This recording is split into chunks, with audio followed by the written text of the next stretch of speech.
We think of Halloween as a time to celebrate monsters and mischief as kids head door to door in search of candy and maybe a few scares.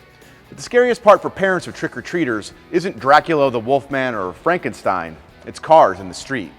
Halloween should be a ghoulish good time, but the frightening fact is that it's considered the single most dangerous day of the year for child pedestrians. Children aged 5 to 14 are between 2 and 4 times more likely to be struck and killed by a car compared with the nightly average for a given year.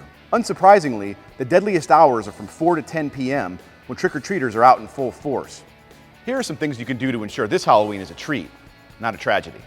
Always use sidewalks or designated walking paths and only cross at corners, keeping close watch for cars and obeying signals at crosswalks. Affix reflective tape to kids' costumes. Opt for more visible light-colored costumes and have trick-or-treaters carry a flashlight or glow stick, all to ensure they can be seen by passing cars. Choose face paint, or at least avoid masks that obstruct a child's vision. Likewise, avoid costumes that hang low near the feet, posing a tripping hazard. Drivers, slow down and exercise extreme caution in residential areas, as kids are impulsive and prone to making sudden, unexpected moves. Another suggestion for Halloween fun, trunk or treating.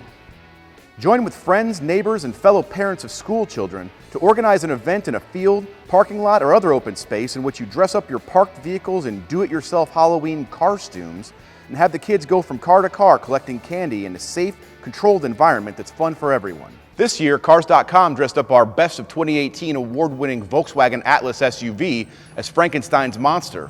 It's our own little tribute to the 200th anniversary of author Mary Shelley's Gothic literary classic, and just one example of something you can do to ensure a scary, safe Halloween. It's alive!